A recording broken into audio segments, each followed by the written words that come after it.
rempli d'orage, tu es là dans tous les ciels de nos voyages. Tu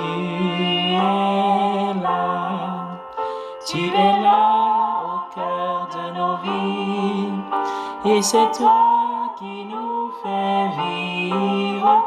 Tu es là au cœur de nos vies, bien vivant, ô Jésus-Christ. Bonjour à tous et à toutes et bienvenue à notre rendez-vous quotidien consacré à la méditation de la parole de Dieu. Vous êtes connectés pour la halte spirituelle pour la journée. Le Seigneur est là, il agit, il guérit, il sauve, il donne l'espérance et la vie. Matthieu chapitre 8 versets 28 à 34. Prions. Ô Jésus, je me trouve si souvent divisé, donnant plus d'importance aux choses de ce monde qu'au salut des autres, ou même de ma propre âme. Oui, ouvre mes yeux et mon cœur pour que j'aime la sainteté et le salut des âmes autant que toi.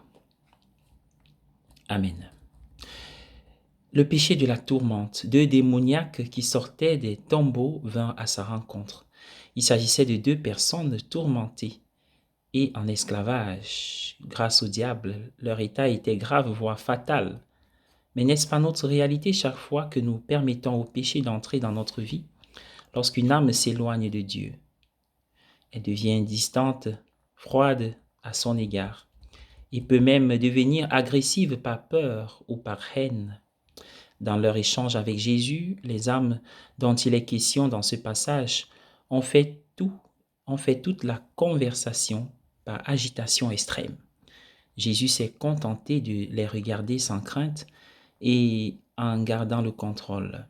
Jésus est toujours aimant, patient et attentif à nos supplications. Et il répand sa miséricorde sur nous lorsque nous désirons être libérés de l'esclavage du péché. Jésus a quand même parlé. Va donc.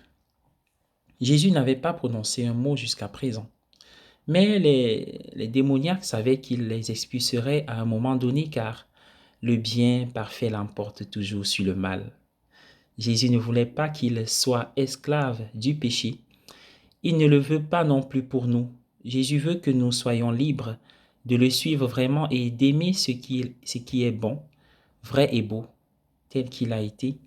Il nous incombe de nous abandonner à Dieu, de confesser et de réparer chaque fois que nous nous rendons compte que nous avons cédé au péché.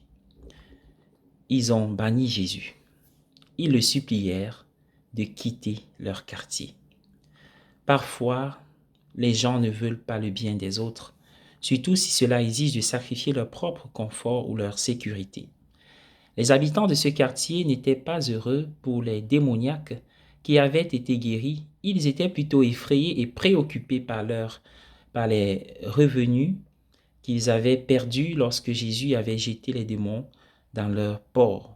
Nous devrions nous garder de devenir tièdes dans notre foi et de nous éloigner de Jésus de peur de perdre le sens de la gravité du péché et de ses conséquences. La conversion d'un pécheur est le bien suprême et est toujours un motif de célébration. Seigneur Jésus, prions ensemble au nom du Père et du Fils et du Saint-Esprit.